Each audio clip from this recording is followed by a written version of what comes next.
14 weeks ago, I decided to attempt a 5k time trial around my local industrial estate, something I hadn't done for about 4 years, but something I used to do quite regularly. Before November's attempt, I hadn't broken 17 minutes on this route, so I was unsure what time I could expect. I used to run this course around 15 to 20 seconds slower than my 5k PB time, and I'd upgraded that PB last year to 16:05. So with that in mind, I'd hoped to run somewhere around 16:20 to 16:25, and sure enough, I managed to clock a 16:20. My challenge to myself was to complete one 5k TT at the start of this training block and one at the middle or end to measure progress. And so here we are, 8 days out from my goal half marathon and at the end of a 12-week training block. So let's see if we made any progress.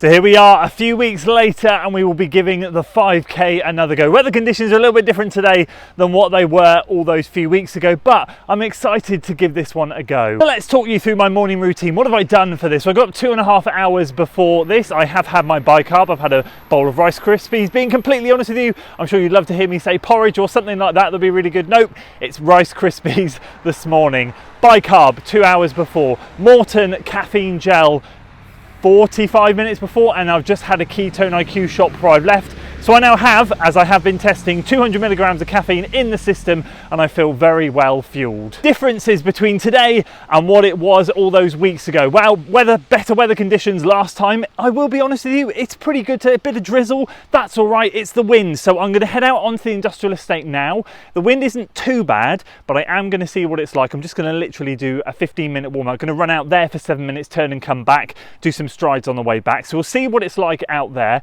Other than that, heavy legs. To be perfectly honest with you, I've got 2 really good sessions done this week, 6 by a mile and then 15 by 1 minute on, 1 minute off. That was Tuesday and Thursday. It's now Saturday, so this will be the third and final session shall we say, of the week. And I'm excited, really, with absolutely no pressure, to go out there and give a 5k another bash. So we'll be back here in a minute. This is where we're going to be starting, coming down this way.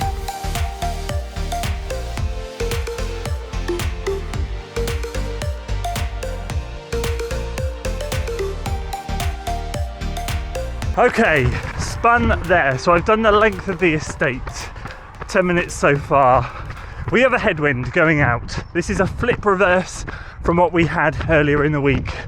It is very nice coming this way. It is not so nice going back out that way. So, yeah, this is going to be interesting.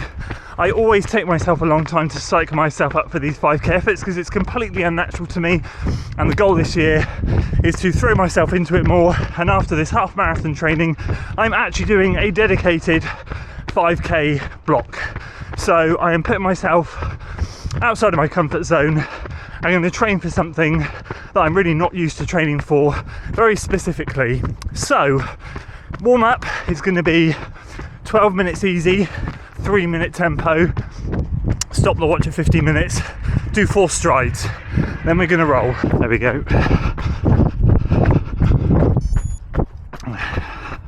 Right, let's dump this. I really don't want this to get stolen because this is a nice top, so I'm going to very carefully dump it just down there. I've put my camera on. Can they see you? Hello. What are you doing? Tell the camera, tell the people. You're looking into my eyes. I'm looking in your eyes. Any wise words for me on my 5k TT?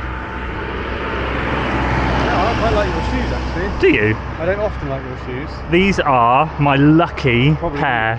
These are my lucky pair. No, these are old. These have got 100 miles in them. Come on, give me some wise words. What, you want some words of wisdom? Yeah, 5k. You know, it's your speciality. I don't know, what's your target? I did 16:20 last time. I don't think I'm going to get near that today, but if I can. Okay. It's a headwind out, tailwind back. Okay, well, come on. Slow out and go fast back. Oh, I love that. That is just the wisest words in the world. Wise words from James there. So I could give you a list of excuses. I'm not going to. Yeah, what did I say? Headwind out, tailwind back. Legs feel heavy, but I feel good. So it's just going to be basically down to how the legs respond and how bad the headwind is on the way out. Quick apology. In the first instance, it is miserly. It's like that sea mist. I can imagine the camera's going to get fogged up. I will probably for the first mile remember to wipe it. After that, I'm going to be in a world of pain, so I'll probably forget. So hopefully the footage is all right. I'm going to try and record the whole thing. Let's... I get so nervous. Let's do this. Right, let's wait for this car to go. Right. Nothing coming. from this rock here. Here we go. 3, 2, 1.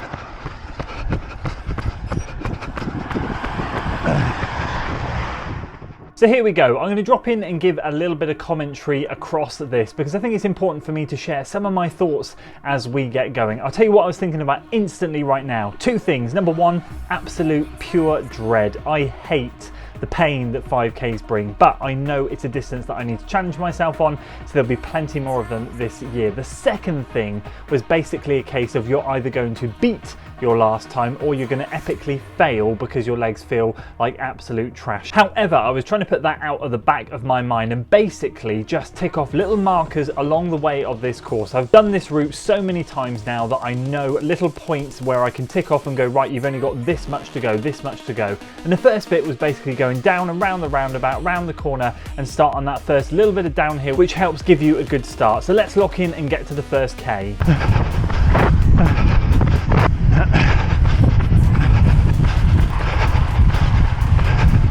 So approaching the first K now, had a lovely bit of downhill to build myself up into this, and I'm approaching it now. I don't know what my K splits are because I'm working in miles, but as you can see on screen, I split a 3:10, which is basically 15:50 pace, which is pretty darn quick, quicker than I believe I went out last time. But I know now that at this moment in time, when I was talking earlier about ticking off little markers, this is the section where I now have to really start to work. Up this estate now is gently uphill. We'll round the corner at the top, and then we have the biggest part of the uphill, which isn't huge, but when you're trying to run a 5K fast, it really does take the sting out of you. You approach up the main road, which you'll see very shortly. You swoop along the main road, come back down, and then you've got another uphill to the college. So I'm just focused right now on getting to the end of this gentle uphill straight and then round the corner.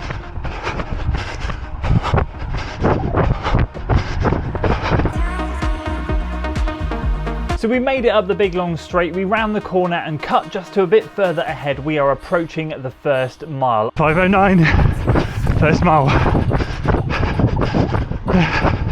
I'm wondering what's going on, and in my head I'm thinking that my first mile from the last time I did it was 5:09, and that's exactly what my watch split this time. Actually, what happened last time was I ended up splitting at 5:11. So that then put me 2 seconds up on my last time, but I was really feeling the wind at this point. It was quite strong at this stage, but I knew that after this climb I would be able to turn, have one last bit into the wind, and then I should be okay. It was either going to be a crosswind or a tailwind. I will also note, for safety purposes, the road widens at this point quite substantially, so I decided for this last stretch on the hill to stay on the road because there are plenty of room for the cars to go around me, and I knew that I just had to get to the top of this hill, hop onto the pavement because that was a main road, stick on that, and then I'll be back on the industrial estate when I was at the other side.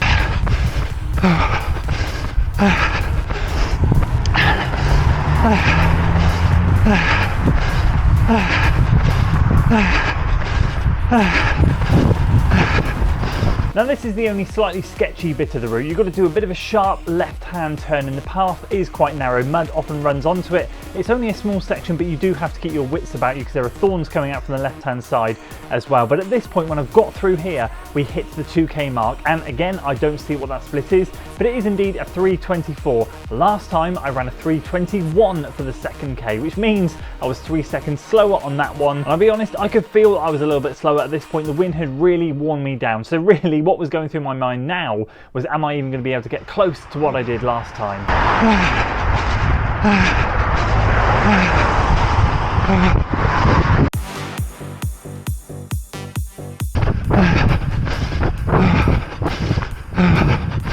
Now this is a great part of the course. When you go around that corner and you turn back onto the estate this way, I knew in my head I had the tailwind all the way back. There was just one more challenging section to come, which you're about to see, which is up and back to the college. But once I'd done that, it was predominantly downhill until the final 500 miles when it was an uphill slog back. But I knew that at that point, the tailwind would be behind me and it would be all about what I had left in the tank. Let's get to that third K.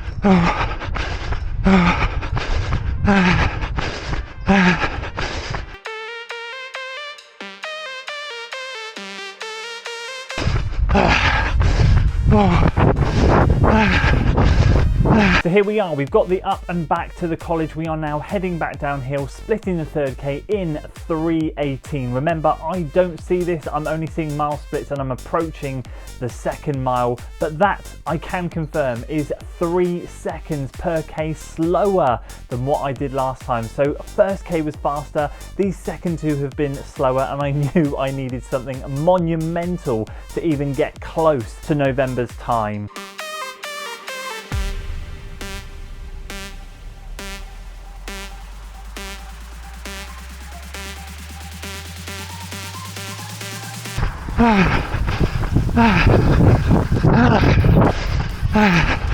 So as you saw there, my second mile split was indeed 6 seconds slower than last year. And for all intents and purposes, I was down and out, but there was something inside me that just wouldn't give up. I knew I had a tailwind on this final stretch, and it was important that I used it. So I reframed my mind to try and run the fastest mile in this last one, and that's exactly what I did. I knew as I rounded the corner onto this estate, for the final bit, I had a big 400-ish meter push and then a 500 uphill. And if I could just push for the last 400 meters before that uphill as quick as I could, I knew that I might just have a chance.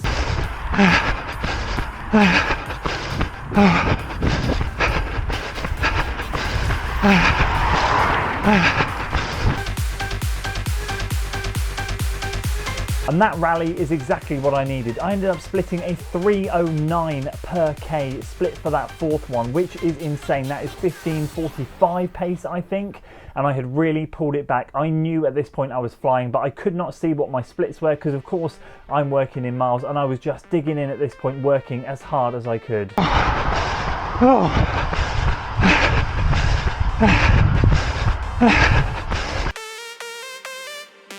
And this is it. This cattle grid signifies the uphill finish. I knew I was flying at this point. I looked down at my watch and I saw the pace to be 5:03 per mile. I knew this was way quicker than last time, and I knew that I suddenly had a chance. So I absolutely gave it everything and emptied the tank in this final K.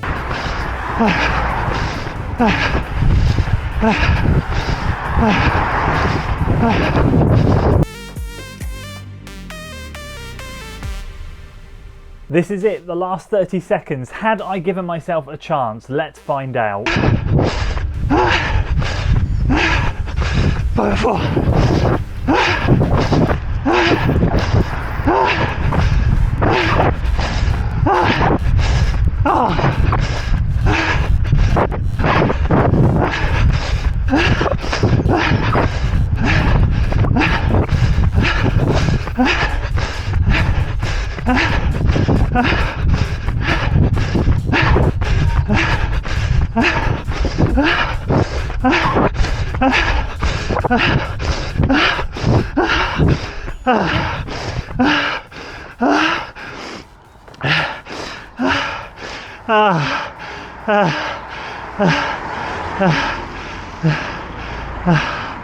Oh my God.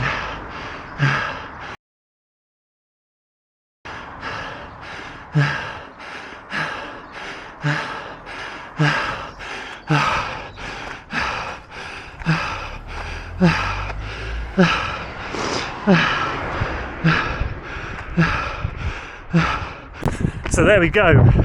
Did not expect that after the second mile. 16:12, but to be fair, last time I stopped it at 3.12 just to be safe. Today I stopped at 3.11. So should we say 16:15? Just just to make sure we did the distance. But overall, strongest last mile. Didn't expect to have that after the second mile, because the second mile was it 6 seconds slower than the first time we did it, because obviously then we had no wind. Today this wind out here was brutal, but I clearly saved enough in the tank to utilise it on the way back, and I am without a doubt very, very, very happy with that. So there we go, really happy with that effort. I genuinely thought it was going to go one of the two ways, like I said in the start, and I'm delighted it was the former, and I did manage to make some improvement. A couple of bits of data that I want to share with you, which I thought were pretty cool. First of all, the Coros Race Predictor. I actually talked about that in my last training series video, the last video on this channel, because Coros have been sponsoring my training series. And that reminds me, if you are interested, I will leave the link in the description below for the Coros product and the free band, the offers there. This isn't sponsored by them, but it's just a reminder if you guys are interested, because it'll only be there for a couple more weeks. If you have a look here on screen, you'll see I've highlighted the 3 miles, 3.11 miles.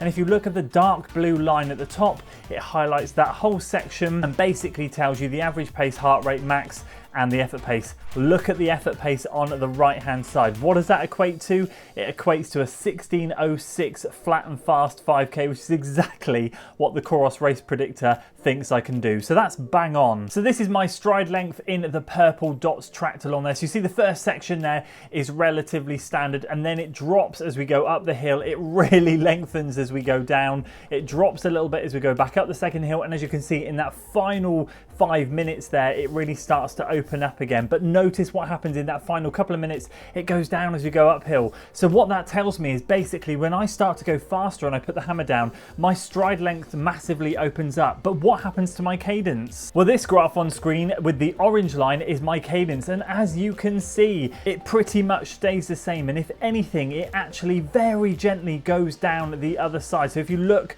I'll put the second screenshot up from a snapshot in the second half of the run there, and you'll see that it's gently dropped a bit. I reckon it probably drops like 1 or 2 steps a minute in that second half. So literally, I tend to, as a runner, open up my stride and drop my cadence. That seems to be how I get faster, so that's definitely something to work on. And I thought those two were cool stats to share with you. Just another side note, I was 2 beats a minute average lower this time, 168 average on this run as opposed to 170 in the previous one, and my max on this run was 176 as opposed to 178 in my November one. So overall, we've run 8 seconds quicker, roughly, maybe 5 seconds if we'd have gone to 3.12 like the other one, but we are 2 beats a minute lower and feeling much faster. So once again, guys, a massive thanks for watching this one. If you stuck it around to the end, I really appreciate you. And I'll leave on screen a couple of recent race videos for you to check out if you want to see how I do in a proper race environment, and I'll see you on one of those.